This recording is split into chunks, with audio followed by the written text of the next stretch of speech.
Tingidze mamaera dzisingambonzo yiti Afghanistan yambini ndini. Sokudaro kune huro dzakasimba here, huro dzakasimba here, nemabhebi enyu ndimatengere. Kana mune nharo nditevere. Ndinoda kutangidza Prezha kutanga, ndinoda kutangidza Prezha, ndinoda kutangidza Prezha kutanga, ndinoda kutangidza Prezha. Vemabhiya muri vangani, vemadringi muri vangani, venyama yehuku muri vangani, vepoko verenganai. Kapini handipere muwaleti, dumbu renyu ndiro ratochira storage. Vanoda mabhiya anotonhorera, manyai mopiwa kufiriji.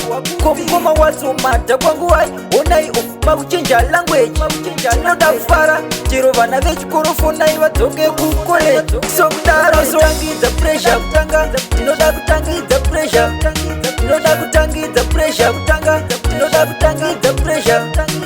Vemabhiya muri vangani, vemadringi muri vangani, venyama yehuku muri vangani, vepoko verenganai. Vabatidzo vapera vadhakwa, rasi watso avone kokoko. Ako kadhanzi kanotambwa nemboko, akasike vanhu vamwa koko.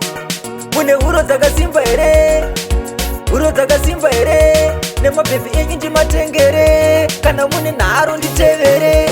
Ndinoda kutangidza Prezha kutanga, ndinoda kutangidza Prezha, ndinoda kutangidza Prezha kutanga, ndinoda kutangidza Prezha. Vemabhiya muri vangani, vemadringi muri vangani, venyama yehuku muri vangani, vepoko verenganai.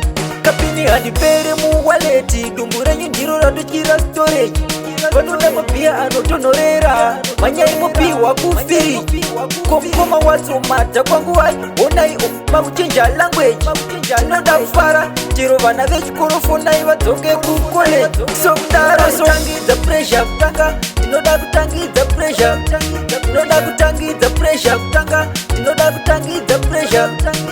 Vemabhiya muri vangani, vemadringi muri vangani, venyama yehuku muri vangani, vepoko verenganai. Kapini handipere muwaleti, dumbu renyu ndiro ratochira storage. Vanoda mabhiya anotonhorera, manyai mopiwa kufiriji. Kokoma watsomata kwangu wai, onai makuchenja language. Ndinoda kufara, chero vana vechikoro fonai vadzoke kukoleji. Sokudaro tangidza Prezha kutanga, ndinoda kutangidza Prezha, ndinoda kutangidza Prezha kutanga, ndinoda kutangidza Prezha. Vemabhiya muri vangani, vemadringi muri vangani, venyama yehuku muri vangani, vepoko verenganai. Babatidzo maidzidzo, rasi watso maikloi, young blessy, butirisi, kumblani godita fadza tinashe timpa home.